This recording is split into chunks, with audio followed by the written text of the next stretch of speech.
Boa noite. O meu nome é Rebeca. Há cerca de 10 anos atrás, eu e o meu marido decidimos passar um final de semana acampados em uma praia no estado do Rio de Janeiro. Foi uma ideia um pouco impulsiva, mas ambos estávamos precisando de uma pausa na rotina agitada da cidade grande. Quando chegamos em uma sexta-feira na praia no final da tarde, rapidamente montamos a nossa barraca em um local estratégico, com vista para o mar. Era um local tranquilo e pouco frequentado, o que nos deu a sensação de estarmos isolados do mundo. Já no início da noite, acendemos uma fogueira e preparamos um jantar simples, mas era bem delicioso, à base de peixe fresco e legumes. Depois do jantar, ainda com a fogueira acesa, decidimos dar um mergulho noturno no mar. Foi uma experiência incrível. A água estava morna e as estrelas no céu pareciam mais brilhantes do que nunca. Após o banho de mar noturno, voltamos para nossa barraca e nos acomodamos para descansar. O som das ondas do mar e o cheiro da natureza nos embalaram para uma noite de sono tranquila e revigorante. Eu acordei no meio da noite com várias luzes piscando freneticamente do lado de fora da minha barraca. A princípio, eu fiquei muito assustada, pois eu não sabia o que estava acontecendo de fato. Então eu olhei para o lado e vi que o meu marido estava dormindo em um sono profundo. Fiquei com medo de chamá-lo e deixá-lo assustado também. Aquelas misteriosas luzes continuaram piscando por alguns minutos. Eu cheguei a pensar que poderiam ser lanternas de algumas pessoas que estavam passando pela praia naquele exato momento. Eu cheguei a pensar também que poderia ser algum tipo de fenômeno natural, para você ver o nível de medo que eu estava. Eu decidi então não me mover e observar de dentro da barraca o que estava acontecendo lá do lado de fora. Aquelas luzes continuaram piscando por mais alguns minutos e de repente se apagaram. Eu fiquei ainda mais intrigada e curiosa para saber o que havia de fato acontecido ali do lado de fora da barraca. Passei o resto da noite em alerta, mas nada mais aconteceu. E no dia seguinte, eu contei para o meu marido sobre o que havia acontecido, mas ele não acreditou muito e disse que provavelmente eram lanternas de outras pessoas acampadas pela praia próximo da gente. Porém, as únicas pessoas que estavam na praia de fato era ele e eu. Bom, no sábado pela manhã, acordamos bem dispostos e animados para aproveitarmos mais um dia na praia. Namoramos bastante na barraca e depois tomamos um banho de mar revigorante para começarmos o dia. Em seguida, caminhamos pela praia, exploramos as redondezas, descobrimos novos pontos de vista e lugares para relaxar. Foi uma manhã muito agradável e tranquila, com a brisa do mar nos mantendo frescos e energizados. Por volta das 2 horas da tarde, decidimos pegar então o nosso jipe e irmos ao centro da cidade para comprarmos água, cerveja, gelo e outros suprimentos para manter o nosso cooler abastecido, depois de um passeio agradável pela cidade. Chegamos de volta à praia por volta das 4h30 da tarde, com tempo suficiente para desfrutarmos do restante do dia na praia. Colocamos a cerveja no gelo e relaxamos, aproveitando o sol e o mar até o fim do dia. E durante a noite, tomamos mais um banho de mar e ficamos na barraca por um bom tempo, aproveitando assim a brisa fresca do mar e a tranquilidade da praia. E voltamos a dormir, pois a praia cansa demais. Porém, eu acordei algumas horas depois com uma vontade imensa e urgente de fazer xixi. Eu olhei para o meu relógio e estava marcando 2 horas da madrugada. Decidi então sair da barraca e fui me aliviar. Assim que eu estava me aliviando, eu comecei a ouvir uma voz bem distante, uma voz de pedido de socorro. Me levantei rapidamente e comecei a olhar em volta, pois eu estava bem assustada. E quando eu olhei na direção do mar, eu vi algo que me deixou completamente em choque. Havia uma pessoa dentro d'água, parecendo estar se afogando. Ela gritava por socorro. Eu fiquei paralisada por alguns segundos sem saber o que fazer. Então eu corri até a beira da praia para eu ter certeza do que eu estava vendo. E realmente havia um homem se afogando. Eu gritei de lá mesmo da onde eu estava para o meu marido acordar. E nada, ele estava completamente em um sono profundo. Eu vi que da onde eu estava, ele com certeza não iria ouvir a minha voz. Então eu corri até a nossa barraca e acordei o coitado da pior forma possível. Ele levantou completamente assustado pela forma que eu tinha o acordado. Eu falei tudo para ele o que eu tinha visto.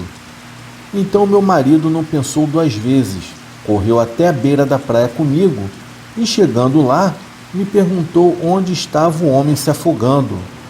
E, para minha surpresa, o tal homem havia sumido. Eu não consegui mostrar para o meu marido onde aquele homem estava.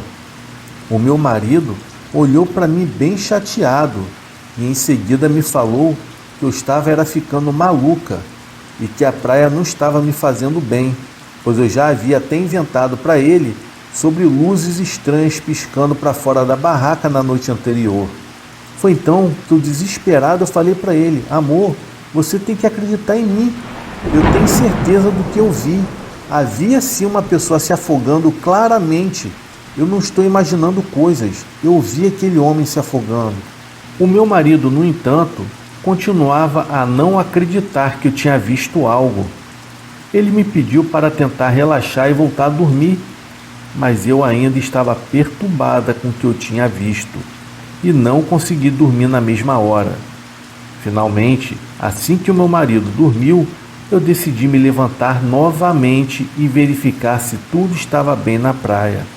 Felizmente, tudo parecia estar normal e não havia sinais de alguém que tinha se afogado. Então eu voltei para a barraca e tentei dormir novamente, mas ainda estava preocupada com o que eu tinha visto, até que eu voltei a dormir. E quando foi por volta das 4 horas da manhã, eu acordei, pois eu havia começado a ouvir risadinhas do lado de fora da barraca. As risadinhas eram bem macabras, sem contar que ouvi o som de passos em volta da nossa barraca. Aquilo continuava a me perturbar. Eu estava paralisada de medo dentro da minha própria barraca. Então eu decidi que precisava acordar o meu marido e contar a ele o que estava acontecendo. O meu marido acordou assustado quando eu o balancei e contei sobre o som das risadas e sobre um homem que parecia estar andando ao redor da nossa barraca. O meu marido, já apurrinhado com tudo que estava acontecendo, imediatamente ele pegou uma lanterna e saiu da barraca para investigar. É claro, né? Eu fiquei dentro da barraca tremendo de medo, enquanto esperava por notícias. Depois de alguns minutos, o meu marido voltou e me disse que não havia nada ao redor da nossa barraca e que provavelmente era apenas a minha imaginação fértil. Ele tentou depois me tranquilizar e me disse que não tinha nada para me temer, mas eu não conseguia me acalmar e o som daquelas risadas macabras ainda estava ecoando na minha mente. Foi uma noite muito difícil, no qual eu mal consegui dormir, e no dia seguinte decidimos então encerrar o nosso acampamento antecipadamente e assim voltar para casa. Depois de uns 2 meses, estávamos na casa de uma família de amigos nossos. Eles eram todos ubandistas, e apesar do meu esposo e eu não termos religião alguma, nós já éramos acostumados com aquela família. Cansávamos de ver muitas das vezes alguns deles virando, no caso pegando espírito. Até que certa vez, meu esposo e eu chegamos na casa dessa família, pois iríamos participar de um churrasco. Então vimos o patriarca da casa comendo um prato de arroz frio. Ele nos olhou e falou comigo: "Oi, menina linda, por que você ficou com medo de mim?" Na hora que ele me fez essa pergunta, eu confesso que eu não havia entendido de imediato. Então ele continuou falando: "Olha, eu estava na praia em que você e seu esposo estavam. Eu tentei chamar a atenção de vocês, porém vocês não me atenderam. Então eu tive que brincar com você um pouco. Você me viu lá no mar à noite, não me viu?" E começou a rir. Em seguida, ele falou mais: "Olha, eu não estava para te fazer mal algum, nem a você e nem ao seu marido." Quando ele terminou de falar aquilo, eu fiquei desesperada. O meu marido ficou boquiaberto, porque ele agora estava acreditando no que eu havia falado, pois aquele espírito que estava usando o patriarca da família e ria com uma voz totalmente estranha, na qual eu nunca havia visto antes algum deles virado daquele jeito, eu estava completamente assustada. Na hora eu fiquei com muito medo ao ponto de querer ir embora na hora. E depois que o meu esposo e eu saímos daquela casa completamente assustados, eu confesso a vocês que ficou um mal-estar entre a gente e aquela família. Eu quero deixar bem claro aqui que aquela família são de ótimas pessoas e que eu não tenho nada contra eles. O que aconteceu é que o meu marido e eu achávamos que nós éramos acostumados com eles na parte espiritual, pois teve vezes que nós já vimos pessoas ali de dentro viradas com o espírito, né? No caso, possuídas, para quem não entende. Mas só que depois que aquele espírito nos informou que ele estava todo o tempo com a gente no acampamento, aquilo nos deixou muito assustados. Depois desse dia, acabamos que fomos nos afastando aos poucos. E depois de 10 anos, mal nos falamos. Nada contra a religião de ninguém. As pessoas acreditam no que querem. E eu respeito todas as religiões. Eu apenas fiquei assustada em saber que tudo aquilo que eu passei na barraca com meu marido era coisa espiritual. Bom, pessoal, esse é o meu relato. E eu espero do fundo do meu coração que vocês tenham gostado.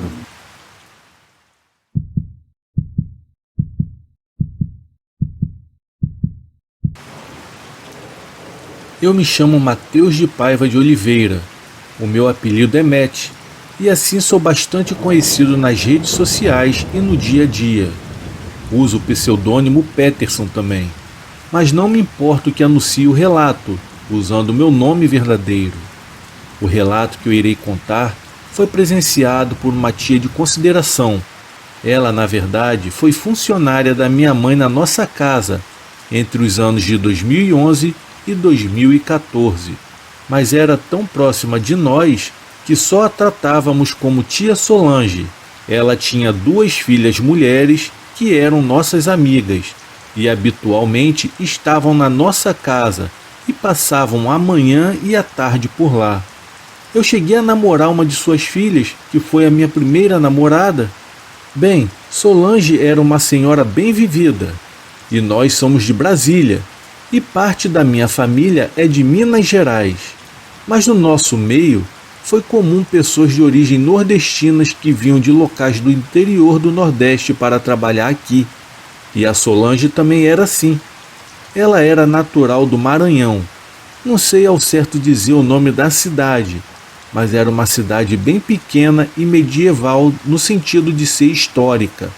Ela, assim como as suas filhas, eram católicas, com exceção das 3 mais velhas, tendo uma dessas 3 sido a minha primeira companheira no ano de 2014.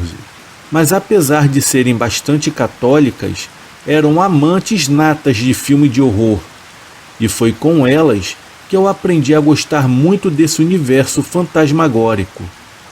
Feito essa introdução, vou ao relato. Solange me falava de suas experiências sobrenaturais, e eram muitas, pois ela já havia trabalhado em diversos locais e morado em outros lugares também. Mas ela me contou uma que eu me lembro que na época chegou a me arrepiar até a espinha. Ela me relatou que na cidade no qual ela morava, as casas eram bem afastadas uma das outras, bem típico de interior, você sabe como é que é. O que ela me contou aconteceu por volta dos anos 70, considerando que ela era nascida ali do meio para o final da década de 60. Ela devia ter por volta dos seus 8 anos ou 9 anos de idade. Ela me falou que isso não foi vivenciado por ela, mas pela família que morava mais próximo da casa dela, onde a matriarca de lá era amiga da mãe da Solange, uma mulher bastante vivida também e que já tinha lidado com muitos tipos de coisas. Nessa casa havia uma menina da mesma idade da Solange. Elas até chegaram a brincar juntas por diversas vezes em que a menina visitava a casa da Solange. Acompanhada da mãe da menina, não vou saber ao certo o nome da menina, mas lembro-me que a Solange me contou que ela se chamava Maria, e um outro nome que realmente eu não me lembro. Já faz mais de 10 anos que ela me contou essa história. A garota era uma criança comum, brincava como as outras e interagia bastante. Mas acontece que com o passar do tempo, essa menina foi ficando muda, devido à medicina um pouco desenvolvida na época e em cidade do interior, era muito difícil encaminhar ela para um médico. E a razão disso tudo se devia ao fato que aconteceu com ela, em uma ocasião em que a mãe dela havia deixado-a sozinha em casa, e a mãe da Solange acabou presenciando esse fato. A mãe da menina costumava com frequência deixá-la sozinha em casa para ir ao centro da cidade resolver pendências. Só que vai vendo, naquela época era extremamente comum os pais deixarem os filhos sozinhos, pois em cidades pequenas os crimes eram quase inexistentes. E conforme o tempo foi passando, a menina acabou desenvolvendo o hábito de conversar sozinha o tempo inteiro. Ela conversava sozinha como se estivesse conversando com outras pessoas. E ao ser chamada a atenção pela mãe, ela sempre dizia que falava sozinha por simplesmente não ter muito com quem conversar. A única criança com quem ela tinha mais contato era com a Solange, mas esta morava a cerca de 45 minutos dali, então não era sempre que ambas se viam. Conforme o tempo ia passando, ela sempre estava desenvolvendo mais e mais o hábito de falar sozinha, coisa de criança. Só que em uma dessas, um dia a mãe dela voltou da cidade, e quando chegou em casa, a menina estava em pavor, em pânico, e a mãe da Solange e outras pessoas estavam com ela. A garota relatou que naquele dia ela ficou brincando na cozinha da casa, e a casa não era tão grande, era um casebre pequeno e simples. No que ela brincava ali, ela ia conversando sozinha. Conversa vai, conversa vem. Ela disse que olhou para o canto e viu a silhueta de uma pessoa na cozinha.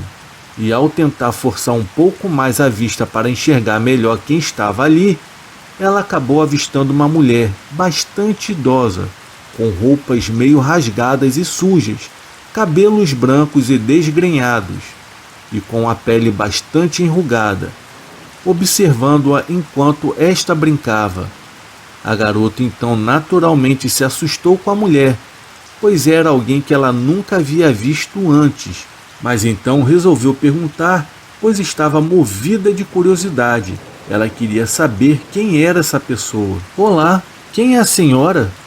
Oi, sou uma amiga sua, a mulher respondeu, enquanto não parava de fitar ela com os olhos.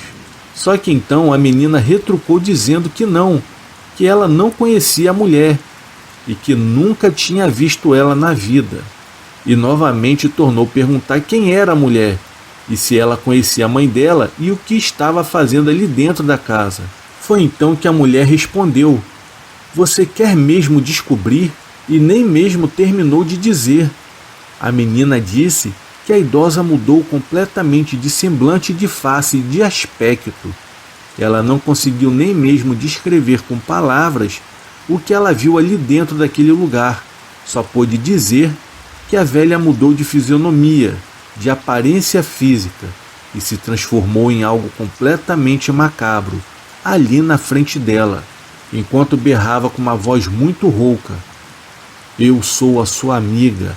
Você me chamou durante todos os dias e agora eu vim." Ela só teve tempo de gritar e sair correndo daquele local, indo para a casa dos vizinhos mais próximos, que era justamente a casa da mãe da Solange. Você pode até pensar: bom, criança tem imaginação fértil, pode ver coisas e se equivocar.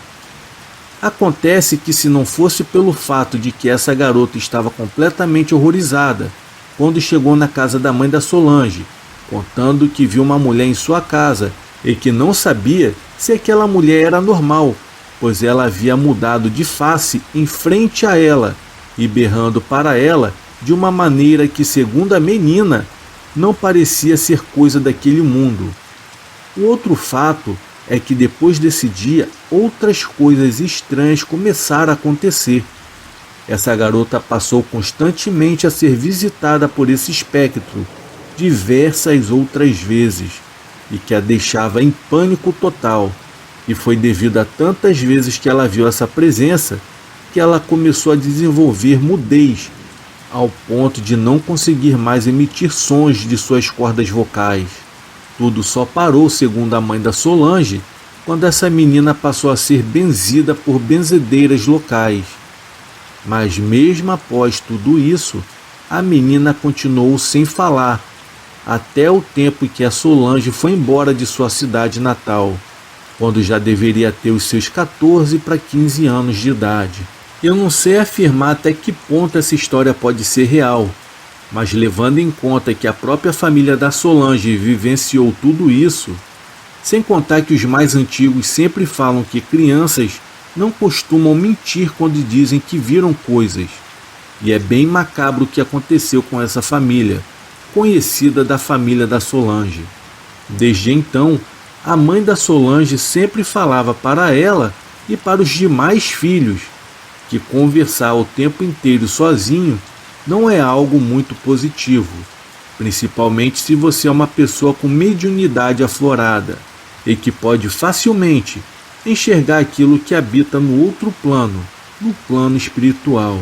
Eu agradeço a todos pela atenção e desejo uma boa noite.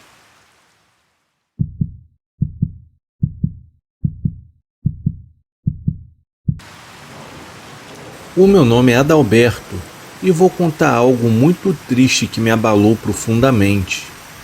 Eu tinha 18 anos de idade no ano de 1998 e foi quando tudo começou a acontecer na minha adolescência.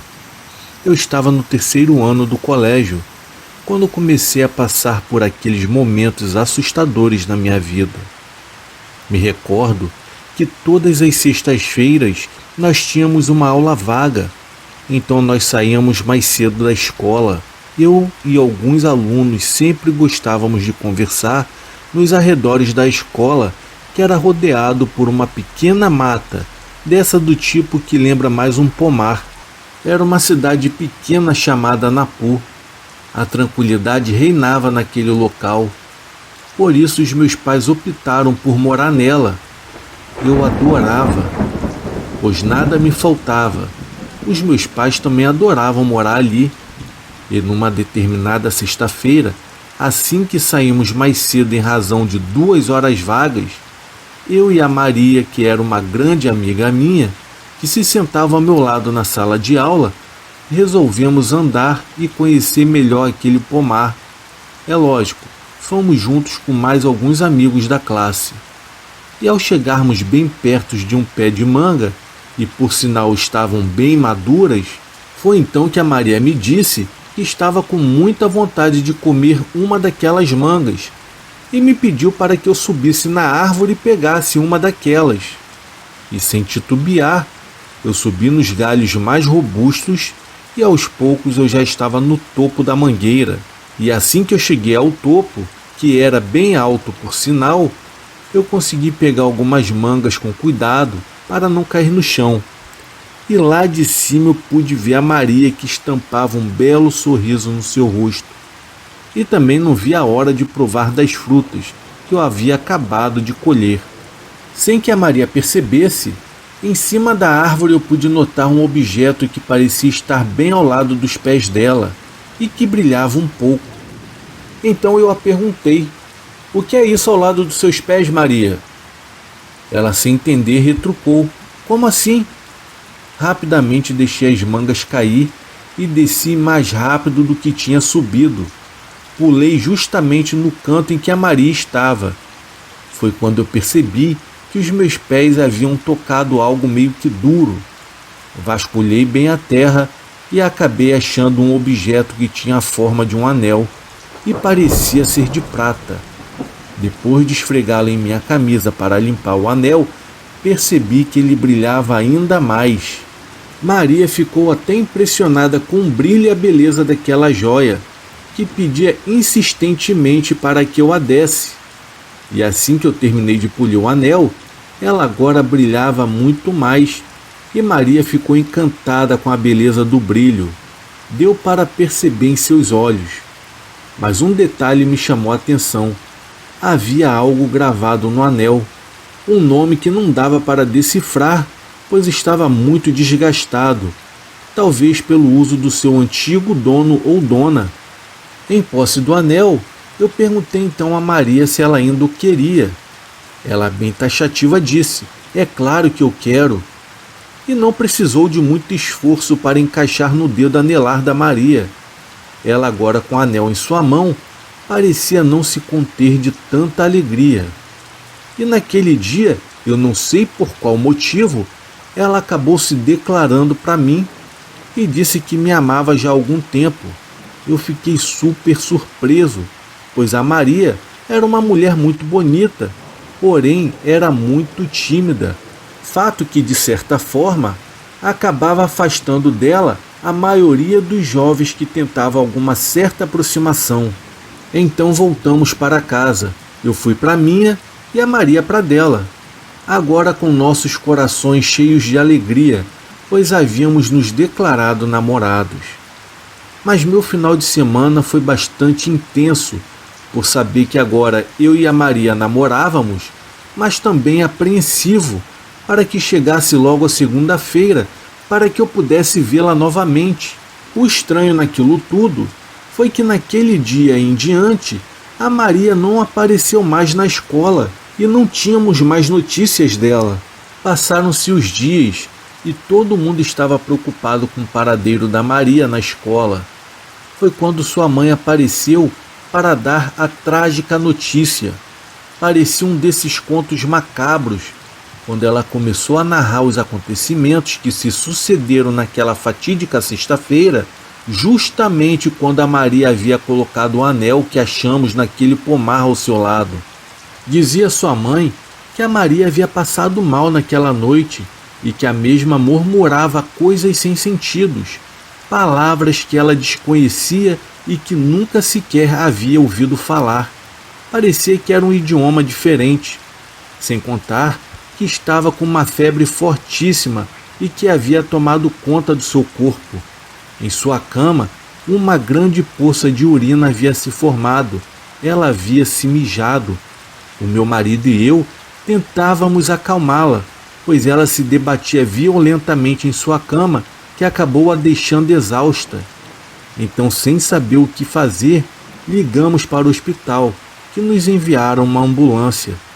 Ao chegar em nossa casa e vendo todo aquele cenário, eles nos perguntaram se ela tinha algum problema de epilepsia. Eu disse que não. Foi então que ele removeu o anel que ela havia ganhado de um amigo. E esse amigo era eu, claro. Segundo ela, assim que foi retirado o anel, tudo pareceu voltar ao normal, mas nem tanto, pois a filha dela, no caso a Maria, começou a vomitar algo preto. Em seguida ela desmaiou. E foi com muito ódio que a mãe da Maria me devolveu o anel, pois naquela mesma sexta-feira a Maria havia dito a ela que eu havia dado o anel como símbolo do nosso namoro. Eu fiquei completamente chocado com tudo aquilo e pedi desculpas, com lágrimas nos meus olhos, pois mesmo não tendo sequer o prazer de dar sequência no nosso namoro. Depois de todo o ocorrido, a mãe da Maria falou na minha cara que o anel era enfeitiçado e que eu tinha armado tudo aquilo para prender a filha dela a mim, pois eu gostava muito da Maria.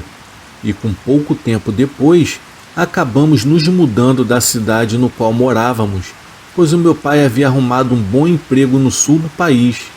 Então saímos de Belém do Pará. E para falar a verdade, eu acabei dando graças a Deus, pois a vida ali já não estava legal para mim, pois eu já estava com fama de feiticeiro na escola, e isso me machucava demais. Os meus pais perceberam que eu havia ficado muito abalado com todo o ocorrido, e o melhor que eu tinha que fazer era ir para lugares alegres e conhecer novas pessoas, mas não adiantou. A depressão me fez mal durante anos, e eu não tinha mais vontade de viver. A Maria era tudo que eu tinha naquela escola. Ela preenchia os meus dias. Na mesma semana que eu peguei aquele maldito anel, eu guardei em uma gaveta na minha cômoda. E as minhas noites não foram mais as mesmas. Eu comecei a ser visitado constantemente por uma sombra bem escura que ficava na parede. Ela era tão escura que se destacava em meio à escuridão. Ela tinha uma silhueta de uma mulher, e nos dias que se seguiram, aquilo virou rotina. Foi então que veio no meu coração que o motivo de tudo era realmente o anel que eu havia guardado em minha cômoda.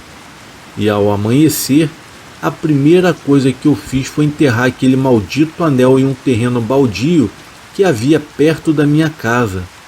O curioso é que no mesmo dia, quando eu fui dormir, nada mais havia acontecido.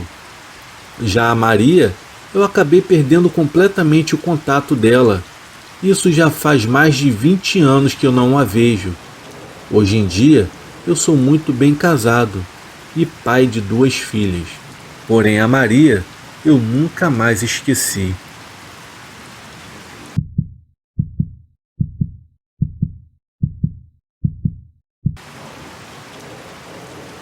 Olá, eu me chamo Carlos, tenho 37 anos de idade e a experiência que eu vou contar para vocês aconteceu comigo no ano de 2015. Eu moro numa cidade do interior do Rio de Janeiro, porém eu não prefiro dizer o nome. A cidade é pequena, no qual todos se conhecem. Moro em uma área bem rural e foi lá que eu nasci.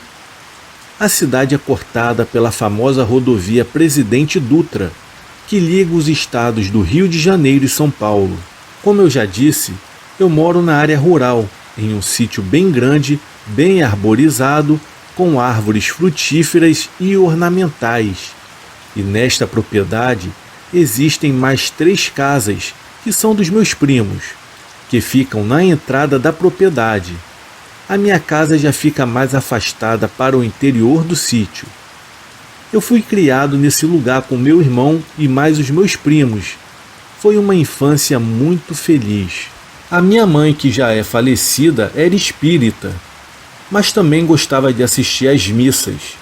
Ela criou eu e meu irmão em um lar onde nós tínhamos muita fé em Deus, mas também muito respeito com as coisas espirituais, pois a minha mãe sempre contava de suas experiências com o sobrenatural.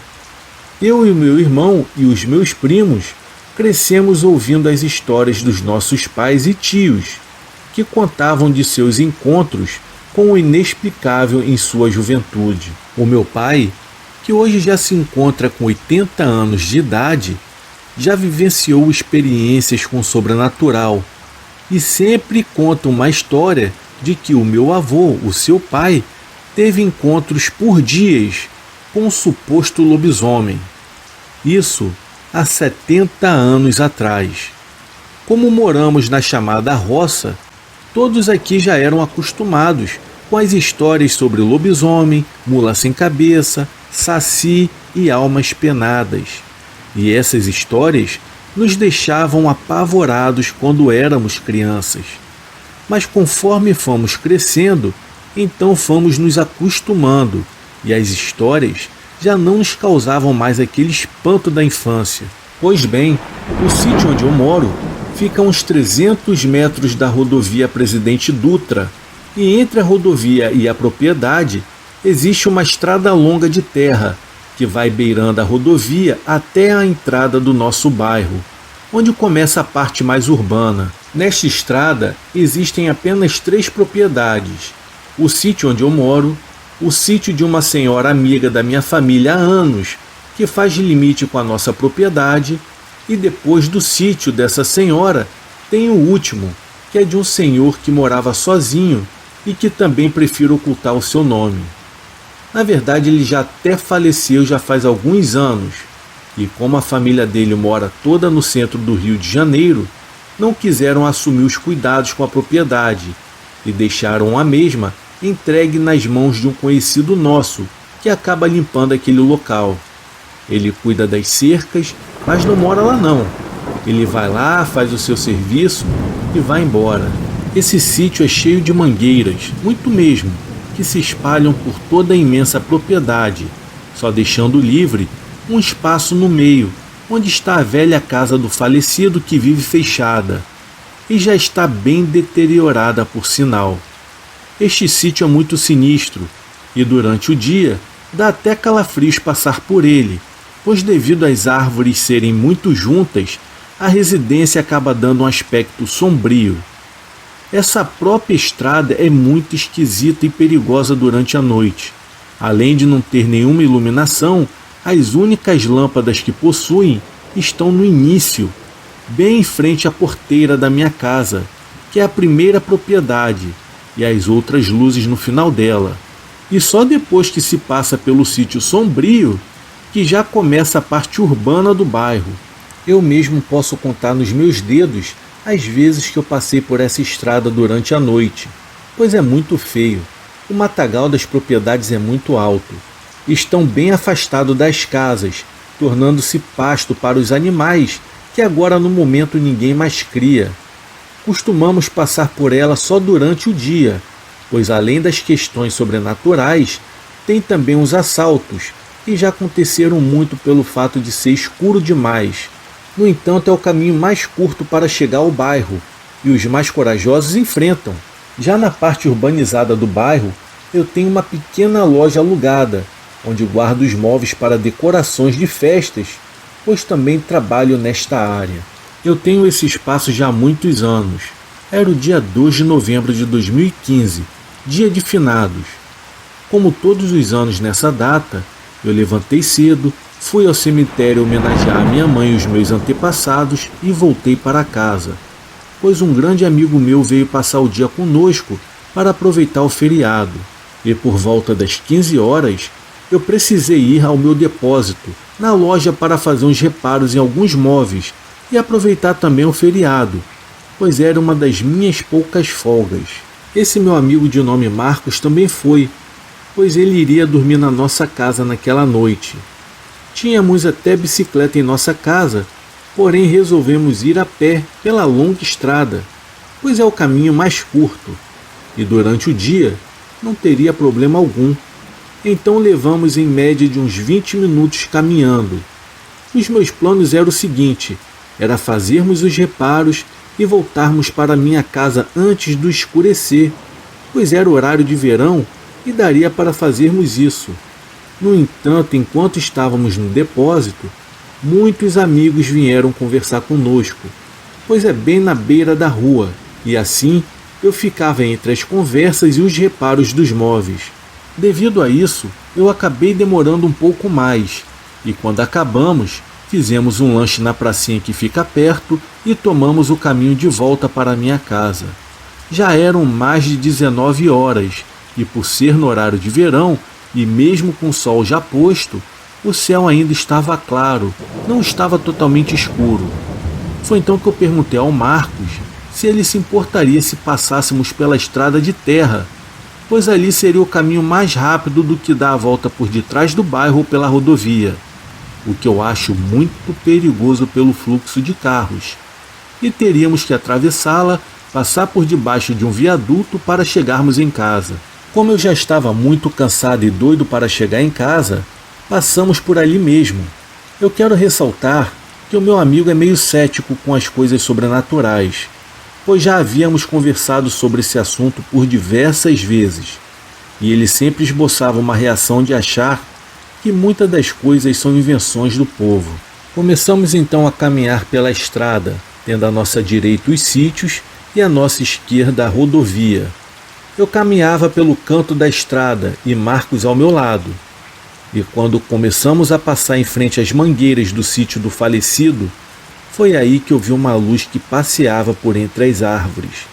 Ela não era muito grande, e o que me levou a pensar logo de início que fosse algum tipo de vagalume, pois aqui é o que mais tem. Enquanto eu andava, eu acompanhava aquela pequena luz com os meus olhos, e para minha surpresa, ela aumentou de tamanho, tornando-se uma bola de fogo do tamanho de uma tampa de panela. Imediatamente um arrepio tomou conta do meu corpo, mas eu fiquei bem calado, pois eu achei que fosse coisa da minha cabeça, e como o Marcos era cético, eu achei que ele fosse dizer que eu estava ficando louco. No entanto, para minha surpresa, o Marcos exclamou: Carlos, você está vendo aquilo? Eu respondi: vendo o quê? Foi então que ele me falou: cara, aquela bola de fogo ali por detrás das árvores, ela está subindo e descendo. Foi então que, para fazer um teste, eu disse que não estava vendo. Eu falei para ele que não estava vendo nada. Foi então que ele me puxou pelo braço bruscamente e falou: meu irmão, eu não acredito que você não está vendo aquilo. É verdade que você não está vendo? Foi então que eu falei a verdade, e já trêmulo, eu falei com minha voz completamente embargada: cara, na verdade já estou vendo há bastante tempo, porém eu não quis te falar. E ele me perguntou: o que você acha que é aquilo? Eu respondi para ele que eu não sabia o que era. E eu falei para ele para continuarmos andando, pois se a bola de luz viesse para cima de nós, iríamos ter que correr para a pista e atravessá-la no meio daquele trânsito. Então continuamos andando, e aquela bola de fogo estava nos acompanhando por entre as árvores. Uma hora ela ficava muito grande, e depois acabava diminuindo de tamanho. No entanto, o que viria a acontecer depois me deixou tão impressionado que eu nunca esqueci ou esquecerei o que vimos naquela noite. Quando já estávamos nos aproximando da segunda propriedade, eu olhei para o meio das árvores e acabei vendo várias pessoas que formavam um tipo de procissão. Era da seguinte forma: andavam um atrás do outro, todos com as cabeças baixas.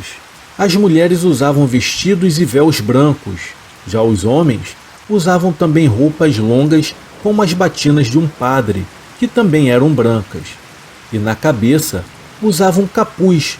Eu não conseguia ver o rosto deles, pois estavam a uma certa distância e as suas cabeças estavam abaixadas, não nos permitindo vê-los. Na frente da procissão ia um homem que era bem mais alto do que os demais. Também estava de roupa longa e capuz, e que segurava nas mãos uma bola de fogo, que antes nós havíamos visto por entre as árvores. Eu pude observar que eles não andavam com os pés no chão, mas eles levitavam por cima da terra. E quando eu vi aquilo, o meu pavor apoderou-se de mim. Eu comecei a rezar. O Marcos, vendo aquilo, então me perguntou: cara, por que você está rezando em voz alta? Foi então que eu lhe disse: meu irmão, olha de novo para o meio das árvores. Foi então que ele olhou e também viu o que eu havia visto. O Marcos ficou tão apavorado que ficou mudo e começamos a correr. Foi então que eu disse a ele: meu irmão, não olhe para trás, pelo amor de Deus. Corremos o restante da estrada completamente transtornados. Eu não conseguia parar de pensar no que havia acabado de acontecer conosco.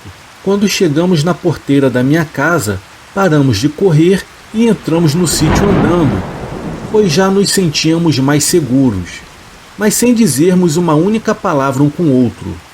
Foi então que, para nossa surpresa, quando íamos chegando perto de casa, depois de passarmos pelas casas dos meus primos, vimos então na parte mais afastada da nossa propriedade, em meio às nossas mangueiras e jaqueiras, a mesma bola de fogo.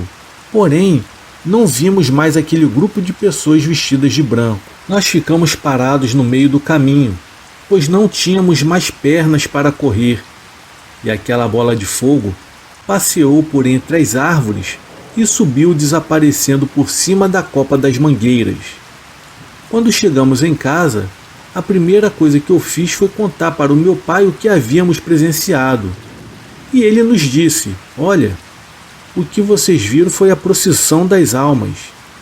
Pois aqui em nossa região, quando eu era jovem, haviam muitos relatos de pessoas que acabaram vendo esse mesmo fenômeno.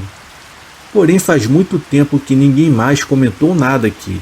Eu acredito que depois da chegada da luz elétrica, muitas coisas se afastaram para lugares mais remotos. Mas como hoje é dia de finados, eu acredito até que elas vêm à Terra para receberem as homenagens e rezas. Agora, o porquê que apareceram para vocês, eu não sei explicar isso. Bom, rezem para elas descansarem em paz. No decorrer da noite, ainda conversamos muito sobre o acontecido. Porém, eu confesso que eu não consegui dormir naquela noite, pois foi algo que me impressionou muito. Eu já tive outras experiências sobrenaturais, mas essa me marcou demais, pois o meu amigo também viu. Então não tinha como dizer que era loucura ou alucinação ou invenção minha. Mas desde esse dia, nunca mais passei por aquela estrada depois do escurecer. E até hoje, quando o meu amigo Marcos vem em nossa casa, ele acaba relembrando esse acontecimento. Ele até me confessou recentemente que a sua opinião sobre o sobrenatural e o mundo invisível mudou radicalmente. Bom, bem-aventurado é os que creram sem terem visto isso. Eu desejo a vocês uma boa noite.